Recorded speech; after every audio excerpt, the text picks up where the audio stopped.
আলেমদের নামে যারা ধর্ষণ মামলা দেয়, মাওলানা মামুনুল হক, আল্লামা সাইদি, তার জীবনের শেষ মামলা ছিল ধর্ষণ মামলা। তার জীবনটাই নষ্ট করে দিয়েছে হাসিনা। থক্কু, এর নাম নেওয়া ঠিক না, তারপরও থক্কু নামটা নিয়ে ফেল।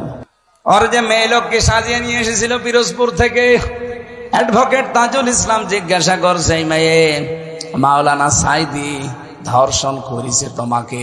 বলছে জি হ্যাঁ। তোমার জন্ম কত সালে? 1975 সালে।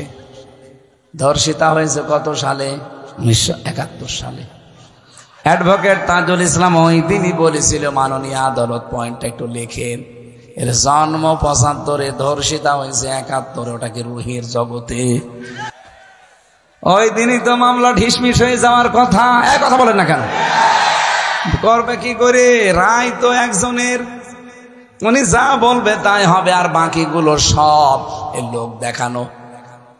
কি ট্রাইব্যুনাল বানিয়েছে লোক দেখানোর জন্য, বিচারপতি লোক দেখানো।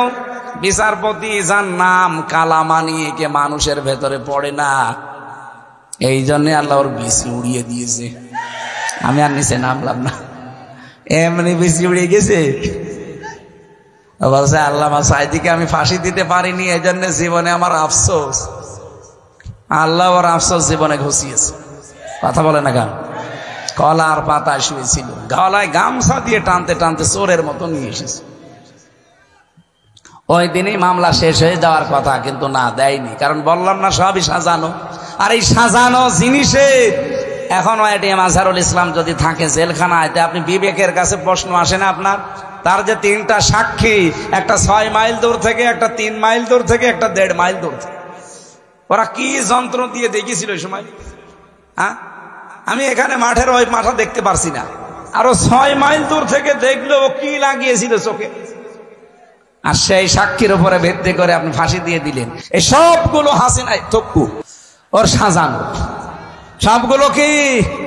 সব ওর সাজানো।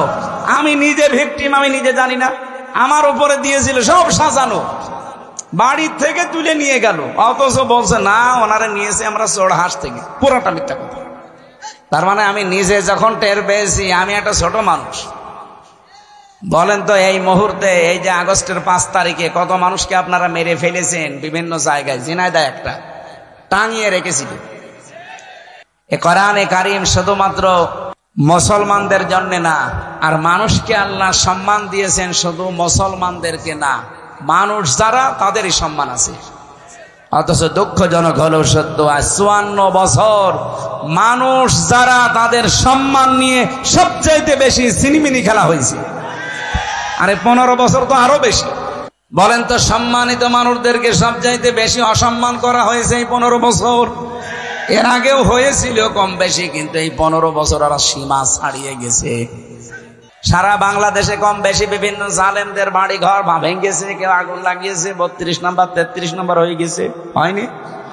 বলেন না কেন?